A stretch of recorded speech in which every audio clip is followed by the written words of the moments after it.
আলাইকুম।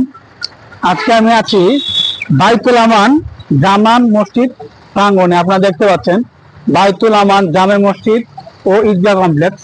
এটা হচ্ছে টাঙ্গুরিয়া ঘুটিয়া গ্রাম, উজিরপুর উপজেলা এবং বরিশাল বিভাগের বরিশাল জেলায় অবস্থিত। আপনারা এখানে আসলে প্রাকৃতিক দৃশ্য দেখে একবারে মনোমুগ্ধকর হয়ে যাবেন। তা দেখার মতো একটা পরিবেশ। আপনারা যখন প্রথমেই ঢুকবেন তখনই দেখতে পারবেন যে আপনাদের জন্য আচারের ব্যবস্থা রয়েছে।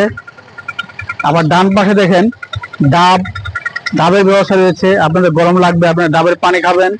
তারপর ঝালমুড়ি ব্যবস্থা রয়েছে। আবার রাস্তার ওপারে বিভিন্ন ধরনের খাবারের দোকান রয়েছে। আপনারা এখানে দুপুরে খাবার খেতে পারবেন। আবার বিভিন্ন ধরনের আইটেম রয়েছে। যদি একবার আসেন তাহলে এই জায়গাটাতে আপনি বারবার আসতে চাইবেন।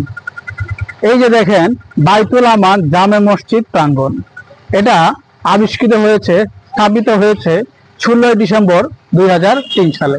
এই যে স্পটটা দেখলে আপনার কাছে খুবই ভালো লাগবে।